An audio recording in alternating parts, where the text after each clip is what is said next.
ನಾಗರ ಹೊಳೆ ಅಂತ ಒಂದು ಚಿತ್ರ ರಿಲೀಸ್ ಆಗಿತ್ತು, ಈ ಹಿರಿಯರೆಲ್ಲ ನೋಡಿರ್ತಾರೆ. ಅದಲ್ಲ ಅಂಬರೀಷ್ ಅವರು ಡ್ರೈವರ್ ಪಾತ್ರ, ಅವ್ರದ್ದೊಂದು ಹಾಡಿತ್ತು, ಯಾರಿಗ ನೆನಪಿದ್ಯಾ?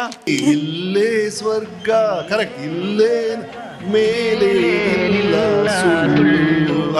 ಹುಟ್ಟು ಸಾವು ನೆಲ್ಲಡರ ಮಧ್ಯೆ 3 ದಿನದ. ಸೂಪರ್. ಆದ್ರೆ ನನಗೇನು ಅನಿಸ್ತದ್ರೆ, ಇಲ್ಲೇ ಸ್ವರ್ಗ ಇಲ್ಲೇ ನರಕ ಮೇಲೇನಿಲ್ಲ ಸುಳ್ಳು ಅಂದ್ರಲ್ಲ, ನನಗನ್ಸುತ್ತೆ ಮೇಲೇನೆ ಇದೆ. ಮೇಲೆ ಅಂದ್ರೆ ತುಂಬಾ ಆಕಾಶದ ಹೈಟಲ್ಲ, ಈ ರೂಫ್ ಹೈಟು ಅಲ್ಲ. ಇಲ್ಲಿದೆ ರೀ, ಇಲ್ಲೇ ಸ್ವರ್ಗ ಇಲ್ಲೇ ನರಕ, ಬೇರೇನಿಲ್ಲ. ನಿಮ್ಮ ಥಾಟ್ಸೇ, ನೀವು ಏನು ಯೋಚನೆ ಮಾಡ್ತೀರೋ ಅದೇ ಸ್ವರ್ಗ ಅದೇ ನರಕ, ಬೇರೆ ಏನೂ ಇಲ್ಲ.